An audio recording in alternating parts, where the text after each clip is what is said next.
ఆరోపణలు చేయడం, ఆయన పోలీసులకు కంప్లైంట్ చేయడం. సో ఇదే విషయం పైన తనను అప్రతిష్ట పాలు చేస్తున్నారు, తనను ఉద్దేశపూర్వకంగా డ్యామేజ్ చేస్తున్నారని చెప్పి మంగ్లీ కూడా పోలీస్ కంప్లైంట్ ఇవ్వడమే కాదు, కమిషనర్ను కూడా కలిసినటువంటి విషయం.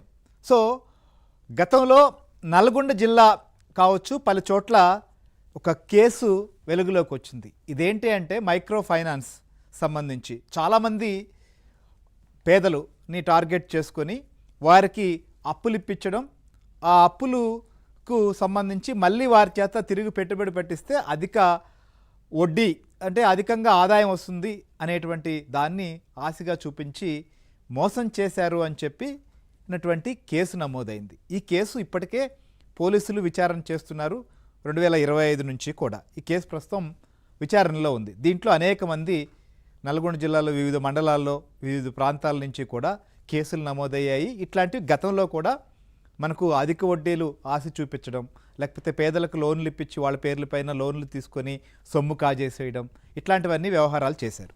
అయితే ఇప్పుడు ఈ కేసు ఒకవైపు జరుగుతున్నటువంటి తరుణంలో మళ్ళీ మంగ్లీ సంబంధించినటువంటి ఎపిసోడ్ ఎందుకు వచ్చింది, ఆమె పైన ఈయన సుబ్బారావు ఎందుకు కంప్లైంట్ చేశారు, లేకపోతే సుబ్బారావు చేస్తున్నటువంటి ఆరోపణలు ఏంటి, సో ఈ విషయం పైన మంగ్లీ పోలీసులను ఎందుకు ఆశ్రయించాల్సినటువంటి పరిస్థితి వచ్చింది, ఆమె వాదన ఎలా ఉంది. ఎందుకంటే తన పేరు చెప్పుకొనో లేకపోతే తన పేరు ఎవరైనా వాడుకొనో తనకు ప్రత్యక్షంగా సంబంధం లేని వ్యవహారంలో తమను ఆ కేసులోకి లాగడం అనేటువంటిది ఎంతవరకు కరెక్టు అనేది మంగ్లీ వైపు నుంచి వస్తున్నటువంటి ప్రధానంగా వాదన.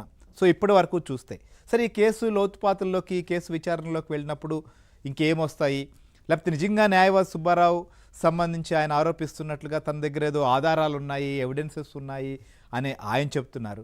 కానీ ఇంకోవైపు తమను ఈ కేసుల ద్వారా లేకపోతే ఇబ్బంది పెట్టేందుకో లేకపోతే మరో రకంగానో చూస్తున్నారనేటువంటిది వారు వాదనగా ఉంది. ఇవన్నీ ఒకవైపు జరుగుతూ ఉంటే మొత్తం మీడియా అంతా దీనిపైన చర్చ జరుగుతోంది. అసలు ఆ మంగ్లీ ఏమంటుంది, లేకపోతే సుబ్బారావు ఏమంటున్నాడు, సరే వాళ్ళ వాదన ఏంది, వీళ్ళ వాదన ఏంది అనేది. ఆల్రెడీ అసలు బాధితులు నష్టపోయినటువంటి వాళ్ళు ఉన్నారు. వాళ్ళు కొంతమంది గతంలో కంప్లైంట్ చేశారు, కొంతమంది పేద కంప్లైంట్ చేయకపోయినా ఇప్పుడు ఏమన్నా చేద్దామంటే ఆలోచనలో ఉన్నటువంటి పరిస్థితి, తమ సొమ్ము వస్తుందా రాదా, తమ పరిస్థితి ఏంటి అని ఆలోచించే వాళ్ళు కూడా ఒకవైపు ఉన్నారు.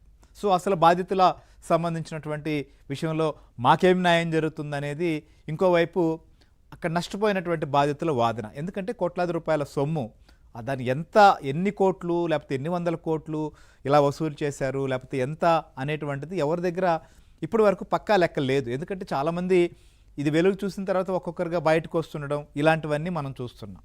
సో కాబట్టి ఈ కేసు సంబంధించినటువంటి విషయంలో గతంలో ఏం కేసు నమోదైంది, ఇప్పుడు తాజాగా జరుగుతున్నటువంటి వ్యవహారం ఏంటి, సరే ఎవరు వాదన వారు వినిపిస్తున్నారు ఇక్కడ.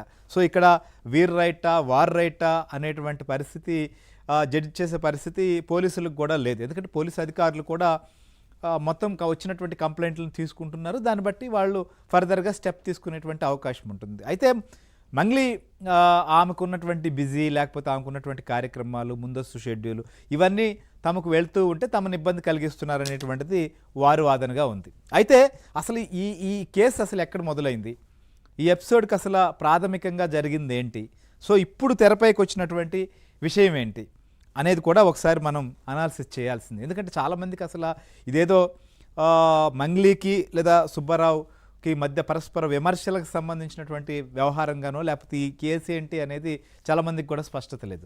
సో ఒకసారి అసలు ఈ కేసు సంబంధించిన వ్యవహారం ఏంటి అనేది కూడా ఒకసారి మనం చూద్దాం. సో మనతో పాటు ఈ అంశం పైన మరింత అనాలిసిస్ అందించేందుకు మా క్రైమ్ ఇన్ఛార్జ్ ప్రవీణ్ మనతో పాటు లైవ్లో సిద్ధంగా ఉన్నారు. అలానే నల్గొండ నుంచి కూడా రవి మనతో పాటు లైవ్లో సిద్ధంగా ఉన్నారు. అయితే ముందుగా ఒకసారి సుబ్బారావు ఏం ఆరోపిస్తున్నారో ఒకసారి విందాం, తర్వాత మంగ్లీ వాదన కూడా విందాం.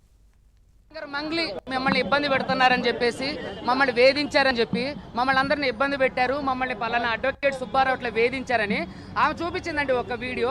కనీసం ఒక్క వీడియో అయినా మీడియాకి రిలీజ్ చేసిందా? ఇంతవరకు కూడా మేము ఎన్నో వీడియోలు రిలీజ్ చేసాం, ఎన్నో ఎవిడెన్సెస్ ఇచ్చాం. సింగర్ మంగ్లీ ప్రధానంగా దీంట్లో నిందితురాలని చెప్పి మేము అందరికీ చెప్తూనే ఉన్నాం. అంతకుముందు ఇంటర్వ్యూల్లో కూడా మేమందరికీ కూడా మీకు వీడియోలు, తర్వాత డబ్బుతో ఉన్నటువంటి వీడియోలు కానివ్వండి, తర్వాత చాలా వరకు ఆమెతో కలిసి దిగిన ఫోటోలు, ప్రధాన నిందితుడు వాళ్ళతో కలిసి దిగి ఫోటోలు అన్ని కూడా నేను మీడియాకి ఇవ్వడం జరిగిందండి.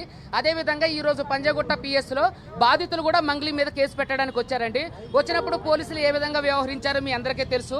ఇది కావాలని పెద్ద ఎత్తున జరిగిస్తున్నటువంటి నెట్వర్క్ అండి. పోలీసులు కూడా ఎస్, ఇది న్యాయవాది సుబ్బారావు చేస్తున్నటువంటి వాదన. అయితే ఈ అంశానికి సంబంధించి మంగ్లీ కూడా ఆల్రెడీ రెస్పాండ్ అయింది. ఆ మీడియా ముందు ఏం మాట్లాడిందో కూడా ఒకసారి చూద్దాం. సో ఇవన్నీ కూడా ఫేక్ ఎలిగేషన్స్. నేను మళ్ళీ